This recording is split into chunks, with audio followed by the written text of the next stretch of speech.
During the State of the Union, there was a moment that got a lot of attention. I want to show it to you here, where the president was critical of the Supreme Court decision about campaign finance reform. And in the audience, Justice Alito had what seemed to be a pretty critical response. As the line was said, he's shaking his head there. And then as it gets closer, it looks like he's saying, that's not true. Was it appropriate for the president to criticize the Supreme Court during the State of the Union? And do you consider Justice Alito's response to be appropriate or inappropriate? Well, I certainly think it was appropriate for the president to talk about the threat that this decision brings to our democracy. Basically, it's going to be open season for special interest groups and big corporations to participate in our elections with all their might and all their money, and that includes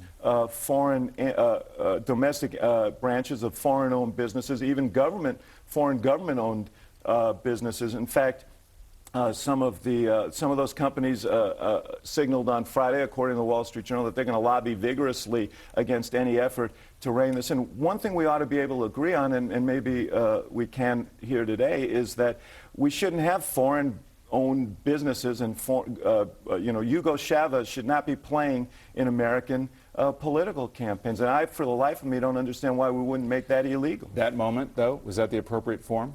Well, this is a big one of the things that we face, David, and one of the things the American people recognize is that we have too much influence of special interests in the decision-making here in Washington. This is central to that. If you're going to deliver a message on the State of the Union, then one of the things you have to address is how do we free our government from the grips of special interests. We've, for example, proposed that every lobbyist disclose who they have contact with, whether it's in the administration or Congress, on behalf of their clients. We have to take some steps to protect our government, our democracy, from the overweening influence of special interests. You still haven't answered whether you think it was an appropriate thing, criticism I think of the president. It was totally appropriate. And Alito's response?